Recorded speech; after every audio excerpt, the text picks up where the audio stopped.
Baik Bapak Ibu hadirin tamu undangan yang berbahagia, selanjutnya kita akan mendengarkan bersama sambutan dari Sekretaris Jenderal Kementerian Dalam Negeri Republik Indonesia secara online yang akan disampaikan secara langsung oleh Sekretaris Jenderal Kementerian Dalam Negeri diwakili Kepala BK BPSDM secara virtual Bapak Dr. Sugeng Haryono. Disilakan. Assalamualaikum warahmatullahi wabarakatuh.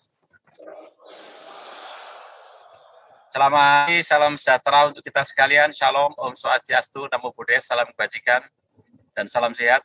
Yang kami hormati Bapak Bupati Banyuasin beserta Forkompimda dan jajaran. Mohon izin sebelumnya Bapak Sekjen Kementerian Dalam Negeri saat ini sedang mengikuti rapat panitia kerja rancangan undang-undang di Komisi 2 DPR RI, sehingga menugaskan saya, Sugeng Haryono, selaku Kepala Badan Pengembangan Sumber Daya Manusia Kementerian Dalam Negeri. Jadi dengan tidak mengurangi rasa hormat, izin kami untuk menyampaikan poin-poin penting arahan beliau pada acara yang sangat bagus ini. Mohon izin untuk kami sampaikan bahan kami. Kami sudah kirimkan kepada panitia nanti bahan paparan yang disampaikan.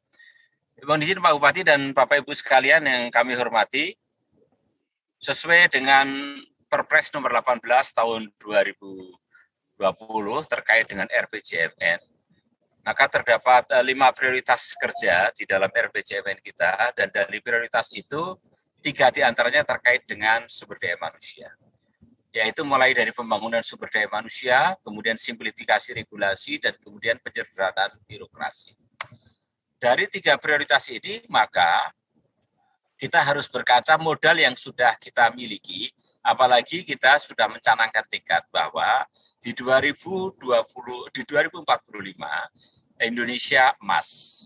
Dan ini dimulai dari sekarang karena 2045 itu artinya 100 tahun saat kita merayakan kemerdekaan. Dari Indonesia emas kita membutuhkan sumber daya manusia yang unggul. Dan modal yang sudah kita miliki saat ini adalah antara lain IPM. Indeks Pembangunan Manusia Indonesia saat ini, alhamdulillah kita di tahun 2021 berada pada posisi 72,29 poin. Angka ini alhamdulillah mengalami kenaikan 0,49% bila dibandingkan dengan tahun sebelumnya, yaitu 71,94 poin.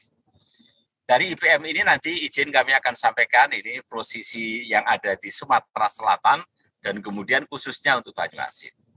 Untuk Sumatera Selatan misalnya kalau kita mengacu kepada data dari BPS, Badan Pusat Statistik Provinsi Sumatera Selatan yang sudah dirilis. IPM tahun 2021 Provinsi Sumatera Selatan sebesar 70,24 poin. Angka ini meningkat 0,33 dibanding dengan tahun 2020. Boleh kami sebutkan IPM yang tertinggi di Provinsi Sumatera Selatan mulai dari Kota Palembang 78,72, Lubuk Linggau 74,8, Prabu Mulih 74,6. Sementara mohon maaf yang terendah ini untuk Kabupaten Penukal Abab Lematang Ilir atau Pali sebesar 64,8. Dan khusus Kabupaten Banyuasin berada di peringkat 12 di antara 18 kabupaten kota di wilayah Provinsi Sumatera Selatan dengan nilai IPM 67,13. Kalau kita lihat dengan angka IPM ini, maka berarti beberapa hal yang perlu dilakukan penguatan, terutama di Kabupaten Banyuasin. Mohon izin Pak Bupati dan jajaran serta Forkompimda, dengan posisi IPM 67,13 dibandingkan dengan provinsi yang 70,24 dan kemudian posisi ke-12 dari 18 kabupaten kota, maka terkait dengan forum kita ini, terutama pada aspek pendidikan, pada aspek kesehatan, dan kemudian lapangan kerja, daya beli masyarakat itu yang perlu kita tingkatkan. Kita lihat sekarang untuk profil secara nasional, ini terkait dengan ASN, dan kalau kita berbicara tentang core values ASN berakhlak, maka kita lihat dulu kenapa ASN itu seseorang ingin bergabung menjadi ASN. Ternyata mayoritas, dan alhamdulillah ini para milenial, para generasi muda, 84,3% yang bergabung menjadi ASN itu memiliki motivasi ingin berkontribusi terhadap negara atau memperbaiki pelayanan masyarakat. Dan kemudian yang kedua, yang 49,8% itu ya secara realistis mengatakan kesempatan untuk mengembangkan diri dan kesempatan untuk melanjutkan pendidikan. Ya. Dan ada 14% diantaranya yang mengatakan untuk status sosial, prestis. Insya Allah profil ini juga tidak jauh berbeda dengan ASN yang baru diterima di Kabupaten Banyuasin, terutama di tahun terakhir di 2022.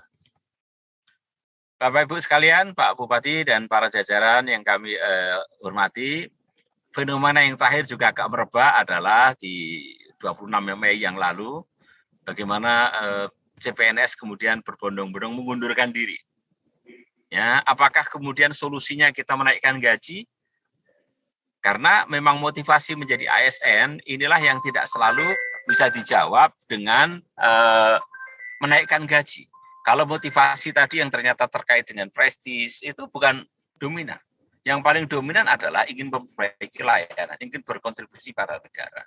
Maka solusi kenaikan gaji, terutama untuk CPNS, itu bukan sesuatu solusi yang tepat. Memang kalau kita lihat juga dari beberapa survei, ya, dari milenial terutama yang tidak mau menjadi ASN, milenial yang kapasitasnya bagus, ya, ini mengatakan bahwa sebagian besar dari mereka mengatakan menjadi ASN itu cenderung monoton pekerjaannya, cenderung tidak menantang, ya, cenderung tidak dalam tanda petik produktif.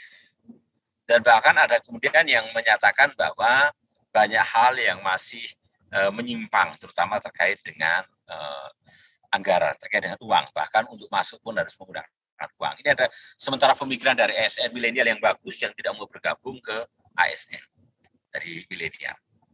Nah, kondisi inilah yang kenapa kemudian Bapak Presiden menyampaikan core values ASN berakhlak.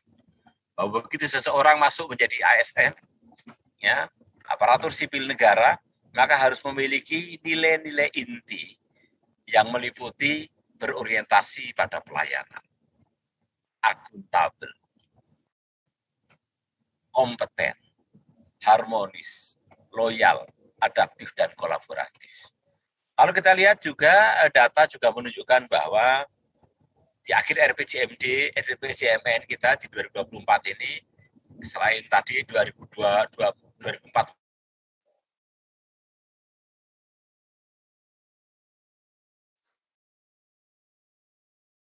kita ingin menjadi Indonesia Emas, maka di 2020 pemerintahan kelas dunia ini tentu saja, ini waktunya sudah tinggal 3 tahun dari sekarang, atau kalau dari 2024 tinggal 2 tahun dari sekarang. Ya. Kualifikasi ASN yang kelas dunia tentu saja adalah ASN yang tidak koruptif, yang sangat kecil pelanggarannya, yang bagaimana bisa produktif, berkontribusi pada negara, pada pencapaian visi nasional, pada pencapaian visi daerah.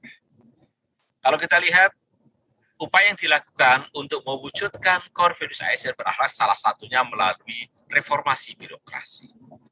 Dan reformasi birokrasi saat ini kalau mau jujur kita melihat ini hasil survei di lapangan dan titik paling lemah mengatakan bahwa reformasi birokrasi masih dipandang sebagai formalitas, sebagai semacam proyek yang menjadi tugas dari satuan kerja atau unit kerja tertentu dan belum menjadi komitmen kuat dari pimpinan. Reformasi birokrasi akan sukses apabila ada 3 hal. Tadi forum yang sangat tepat, Bapak Bupati beserta jajaran Forkompimda. Yang pertama adalah apabila ada komitmen kuat dari pimpinan. Itu kunci nomor 1. Termasuk untuk ASN berakhlak tadi. Yang kedua, apabila kita memiliki grand design, memiliki roadmap, memiliki rencana aksi sebagai acuan kerja kita, baik pada jangka menengah 5 tahunan maupun tahunan. Yang kedua, kita memiliki tim yang solid. Tim ini tentu saja, sekali lagi, tidak sebatas pada unit kerja yang secara anggaran mendapatkan alokasi anggaran untuk reformasi birokrasi. Tapi tim yang betul-betul solid, yang solid untuk mengimplementasikan 8 aksi perubahan di dalam reformasi birokrasi. Bapak Ibu sekalian yang kami hormati, pada tanggal 27 Juli 2021 kami ulangi kembali Bapak Presiden kita, Bapak Jokowi telah meluncurkan core values ASN berakhlak. Dan kemudian ditambahkan juga dengan employer branding, bangga melayani bangsa. Dari situ kemudian Menteri PAN dan RB telah menerbitkan Surat Edaran nomor 20 tahun 2021 tentang implementasi core values ASN berakhlak dan employer branding, ASN, bangga melayani bangsa. Kementerian Dalam Negeri juga sudah menerbitkan Surat Edaran tertanggal 24 November tahun 2021 untuk pelaksanaan atau implementasi dari core values dan branding tersebut di lingkungan pemerintahan daerah. Dan kali ini forum kita ini dalam rangka untuk implementasi hal tersebut di Kabupaten Banyuasin.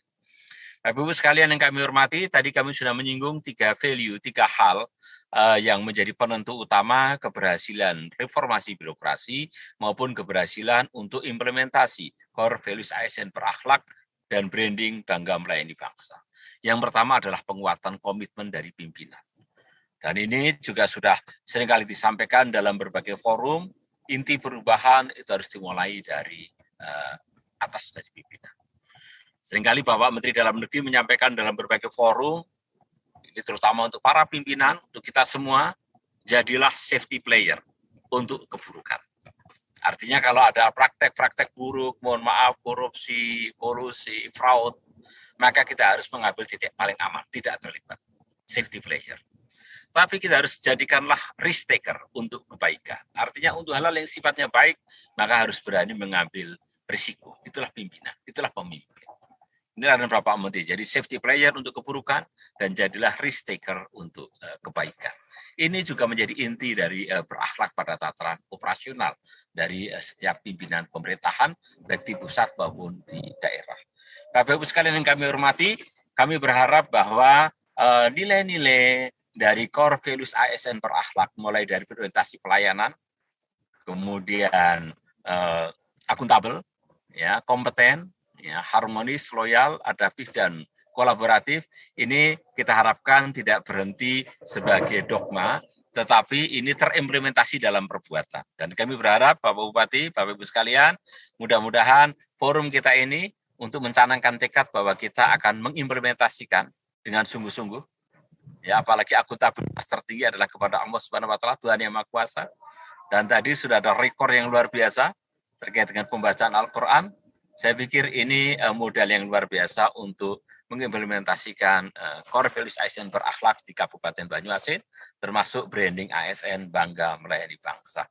Selamat untuk Kabupaten Banyuasin, dan kami dari Kementerian Dalam Negeri memberikan apresiasi sepenuhnya, dan salam hormat. Tadi juga baru saja saya ketemu dengan Bapak Menteri Dalam Negeri, melaporkan tentang forum kita ini. Sekaligus kami mendoakan Bapak Ibu semua, mudah-mudahan kita semua selalu dalam berkah dan lindungan dari Allah Subhanahu wa taala dan dimudahkan dalam pelaksanaan tugas-tugas kita. Demikian Bapak Ibu, izin kami akhiri. Wassalamualaikum warahmatullahi wabarakatuh. Om Santi Santi Om, Namo Buddhaya, salam kebajikan. Terima kasih.